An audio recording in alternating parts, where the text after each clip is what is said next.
Hi, my name is Adam Whitmer. I'm the founder and host here at ComplianceCohort.com. Now, this compliance clip is going to focus on Regulation D and early withdrawal penalties. Now, our question today is, are we permitted to waive early withdrawal penalties for customers?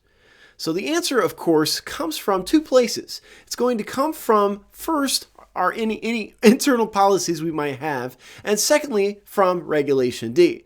Now, the first part I'm not going to get into in detail because that's up to your policy. If your policy governs withdrawal penalties, you need to follow your policy. Now, as far as what the rules say, Regulation D is what's going to drive this. So let's take a look at Regulation D.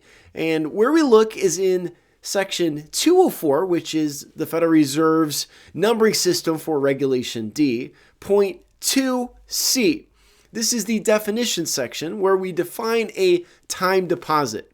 So we look at the definition of a time deposit, and what it says here is that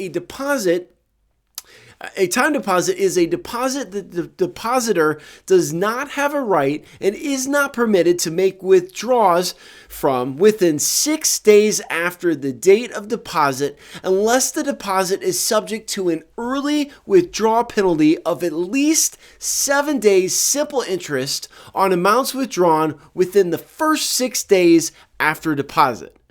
So in other words, for the first 6 days, you have to make that account subject to a withdrawal penalty of at least 7 days simple interest for the first 6 days. That's what the rule says, and that's how we define a time deposit. Now, the rule goes on, and it says that a deposit from which partial early withdrawals are permitted must impose additional early withdrawal penalties of at least 7 days simple interest on amounts withdrawn within 6 days after each partial withdrawal. So what we have in the beginning is when the account is first opened, we cannot waive early withdrawal penalties within that first 6 days without charging 7 days simple interest. Otherwise, the account is not considered a time account. Now, once the account has been open, if we permit a partial withdrawal halfway through, which some people do, for example, if I wanted to buy a car, I came in, I took $10,000 out of my CD to go pay cash for a vehicle for one of my children, then at that point, you don't have to charge me an early withdrawal penalty because the account's been open for a period of time beyond the first 6 days. Now, what happens though is if I've taken those funds out, maybe yesterday, and which is this example here, and then I come back in the next day because I realize I don't just need 10, but my son wants leather seats, so now I need 12,000, right? That always happens when you go to buy a car. Since we took 10,000 out yesterday, what this says here is we have to wait at least 6 days before we can waive all penalties. Otherwise, in that first 6 days after we took out a withdrawal, we have to at least charge 7 days simple interest on the amount withdrawn. So, in other words, we're not permitted to waive early withdrawal penalties within that first 6 days of either opening an account or a subsequent withdrawal. Now, the rules go on and they explain this a little more clear because they say if such additional early withdrawal penalties are not imposed, the account ceases. It stops. It stops becoming a time deposit. So what that means is if you are reporting this on your call report as a time deposit, but you violated Regulation D, now you've got a violation of your call report, which becomes very problematic. So that's really how this works.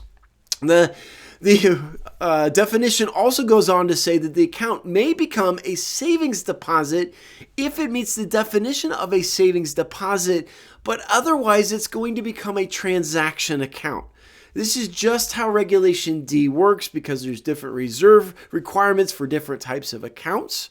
So if we're not following the rules for time accounts and early withdrawal penalties, it may possibly and most likely transfer into and morph into a transaction account. And that becomes problematic from a call report perspective, and it violates Regulation D. So in other words, we can waive early withdrawal penalties as long as it is not a penalty from a withdrawal that occurs in the first 6 days after account opening or after a withdrawal in the middle of that CD period. Hope that makes sense. That's all I have for you today. Thank you so much for watching this compliance clip. If you're new to the compliance cohort, please take a look at our site. We offer a free membership with tons of free articles and free videos just like this one.